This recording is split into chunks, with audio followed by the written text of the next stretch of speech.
The silence of New York Central Park felt like the calm before a storm.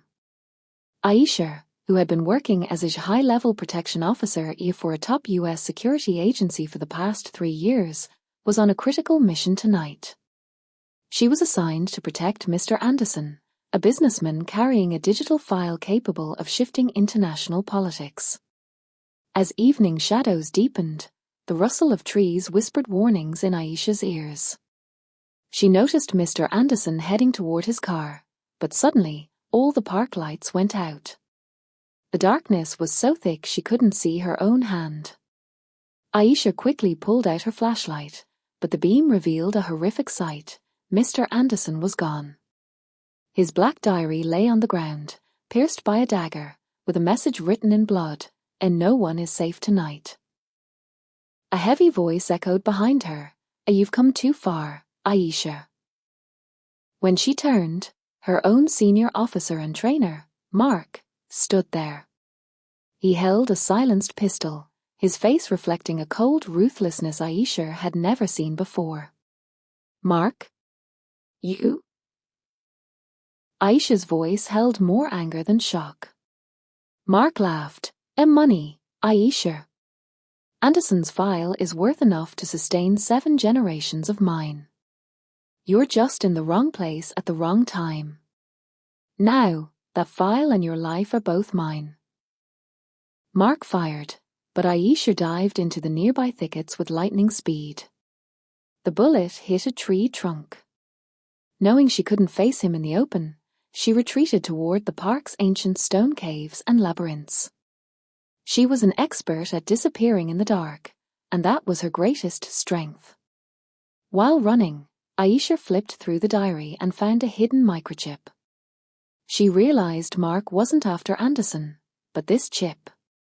She pulled out her radio, but she knew the channel was hacked.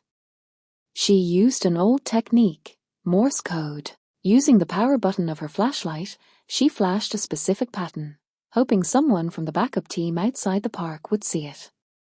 Meanwhile, Mark and his 3 armed associates were closing in. "Come out, Ayesha. You're alone," Mark's voice bounced off the stones.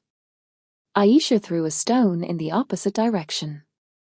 Hearing the noise, 2 of Mark's men rushed toward it. This was the moment she was waiting for. Emerging from the shadows, she used a judo move on the first man, knocking him unconscious before he could react. She took down the second with her taser. Now, only Mark remained. Mark, a master marksman, sensed Ayesha's shadow and opened fire. Ayesha hid behind a large rock, watching as Mark slowly approached. When he was just 5 feet away, Ayesha suddenly tossed the diary into the air. Mark's focus flickered for a split second as he fired at the diary. In that heartbeat, Ayesha pounced on him like a panther. A brutal struggle ensued. Mark was powerful, but Ayesha was agile. She twisted his wrist, disarmed him, and sent the gun flying. A powerful kick to the chest sent Mark crashing to the ground. At that exact moment, the sirens of police cars echoed through the park. Ayesha's Morse signals had worked. The backup had arrived. Mark tried to flee, but the police surrounded him. Mr. Anderson, who had been hidden in a nearby shack, was rescued safely. Ayesha handed the microchip to the police chief. Her uniform was torn and her forehead was bleeding, but her eyes held the spark of victory.